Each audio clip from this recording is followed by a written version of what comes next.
So right now we fundamentally have the bedrock for what the drums are going to be for the song. The one last element that we have is the timpani. And let's add that timpani now, and we will have everything that we're going to have for the drums of this song. So let's take a listen. Okay, so let's listen to the timpani in solo.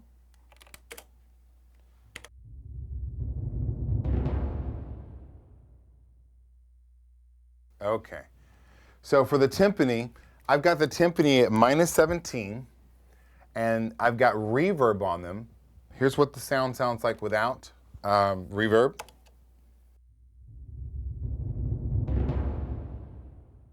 That was just the sample. I put a little bit more on it because I wanted to decay even longer.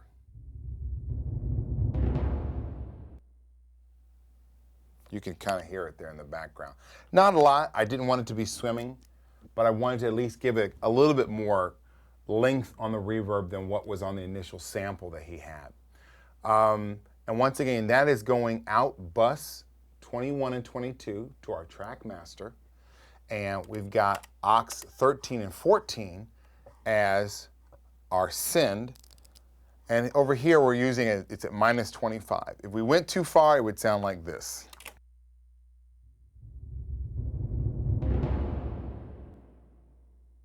That's too much. So let's listen to all of our drums now.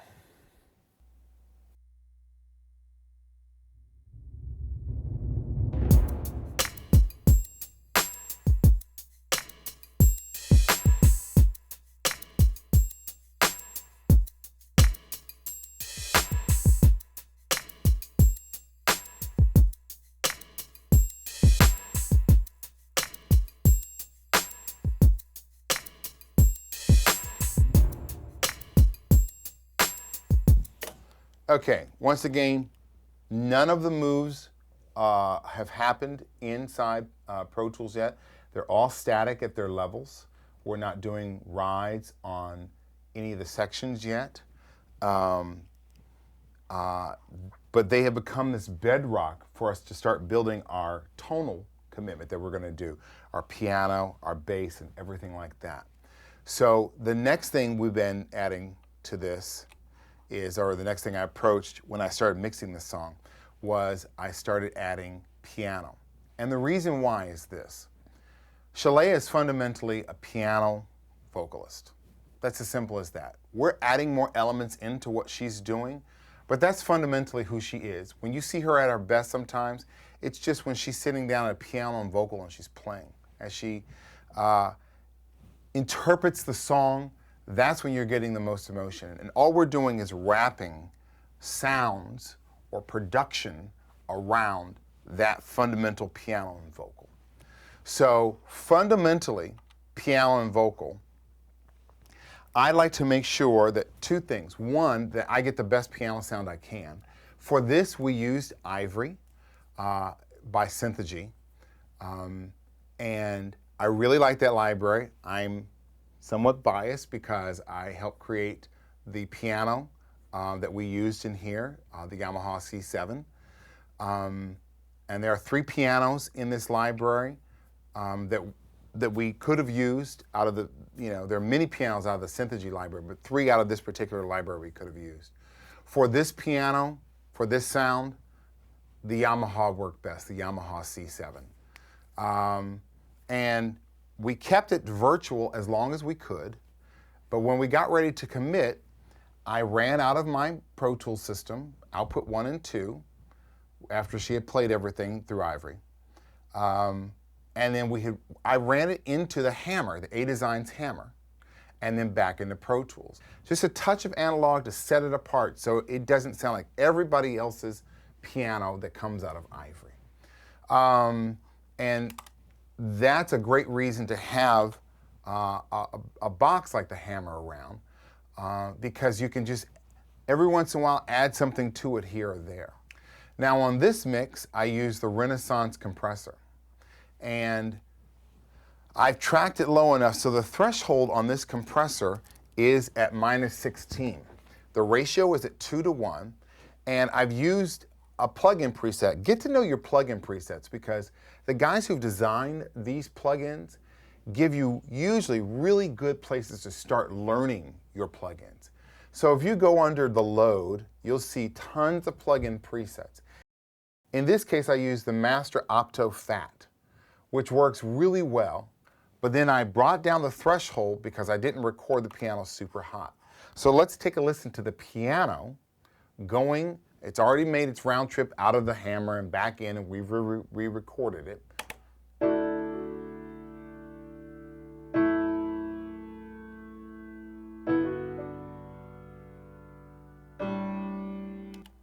Now you'll notice that I've also added a touch of reverb on this. And it's just a touch to just, once again, set it back into the track, have it forceful and brought to the front. I love what the analog is doing to it, but I want to set now a little bit of reverb on it and put it back. And for that, we've used bus 13 and 14. And we're going to come over here and we're going to take a look at that plugin. And that plugin is the Revibe. We've used a short, bright plate. Once again, a plugin preset. You know, I was looking for a short, bright plate, go in, found short, bright plate. What do you know? It works. But I've dialed in the parameters to exactly what I wanted them to be. I added a little bit more pre-delay because the pre-delay was originally at 0, and I've added in the pre-delay of 10 milliseconds. Now you'll notice whenever you get a sound that the pre-delay, once again, is how much delay between when the sound hits the reverb and when you actually are affected by the reverb. So 80 milliseconds, 10 milliseconds, you know, it just gives that ear that much longer to listen to the sound unabated by the plug-in reverb. So now we've got 10 milliseconds of pre-delay, and we've got 2.5 seconds of actual reverb time. So let's take a listen to that.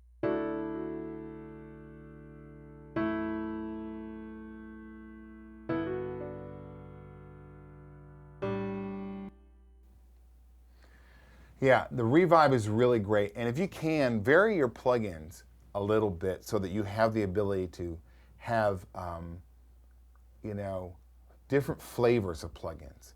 Don't use the same reverb for everything. Don't use, you know, even if it's an IR reverb, don't use the same one for everything, because eventually what happens is all your mixes start sounding the same. It's only DSP in your computer.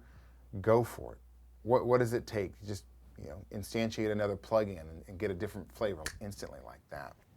So now let's go through here and let's incorporate our piano into all of our drums. Okay, here we go. We got all of our drums plus piano.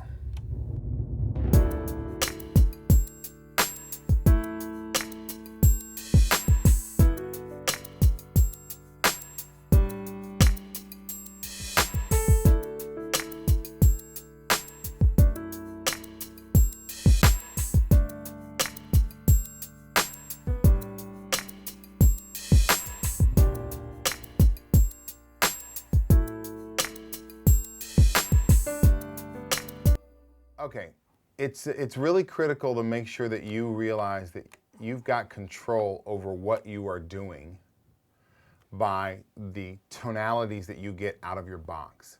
If you have a box like the Ivory, which has the Steinway and the Yamaha and, you know, the Fazioli and the Boisendorfer, you could get that with a different, you know, piano, or you could have the fundamental piano like we had with the C7, and then color that with an outboard piece of gear such as the hammer. Because the hammer, to me, it's just something, it's got tubes in it. I just love running stuff through it just to kind of take that edge off of a digital sound. It's perfect for that, in my opinion. So we've got everything pretty much up to this point. We've got our drums and our piano, and now it's time to add bass. So on the bass, the first thing I've got, and Reggie's bass sounds amazing, but when I first listened to it, I cut it flat. I don't like cutting with EQ unless I have to. I like to just kind of get it naturally in, and that's what we did with Reggie. We went straight ahead out of Reggie's bass into the Ready, out of the Ready into, I believe we use the Neve 1073, out of the 1073 mic pre into the TubeTech compressor, the CL1B, and straight into Pro Tools. And now that I'm listening to it, I think, you know what I really want to do is add just a little bit more bottom end. So I've used the Jack Joseph Puig from Waves. I'm using the Puig Tech, and I've got two plugins on the bass. One is the Puig Tech, which is the Pull Tech, and then I've got a compressor behind that on insert 3. And you may notice that a lot of times I don't put my inserts for my plugins at the very top.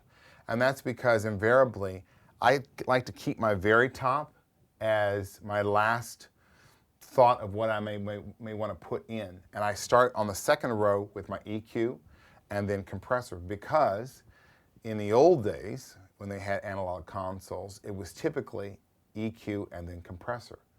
So I always leave the top slot in the chain for exactly that purpose left over, and I have EQ and then compression next. So in slot 3, we've got our Renaissance compressor, and we've got that at -14, once again using OptoFat, 3:1 ratio at -14 on the threshold, and we've got the Puig Tech at 1.5 boost at 60 hertz. So let me play a little bit with this out. And once again, that's all going through bus 2122. So it's going to our TrackMaster. Our TrackMaster has the L2 on it. And that is then going out to our stereo bus, which has the Aphex Oral Exciter, the SSL compressor, and the Massey limiter. So everything that you're hearing, once again, has got that in its chain. But let's take a listen now and listen to what it sounds like with nothing on it, and the volume is at -8.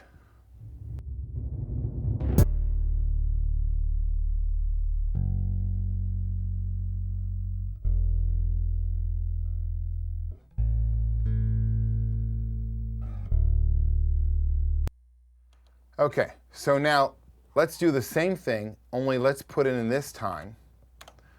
Let's put the Puig Tech in.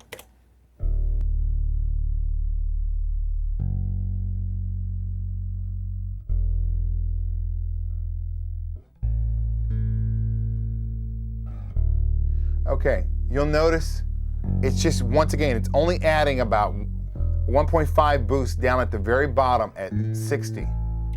Now let's try adding this compressor and let's take a listen. You see we're getting about 2.5, somewhere between 1.5 and 2.5 dB of gain reduction. And that will hold, you'll find that that holds that bass in that track so it doesn't jump out too much, but it's not squashing it. I'm not a big fan of squashing the sound. I like it to sound open and full. There's a place for squashing, just not in this mix. But let's take a listen to the bass now with all of these parameters going on.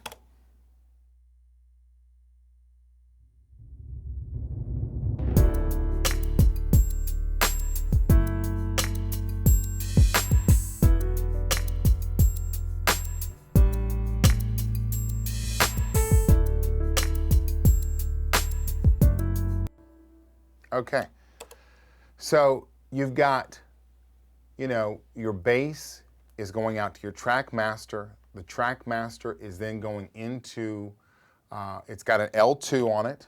Let's review this now.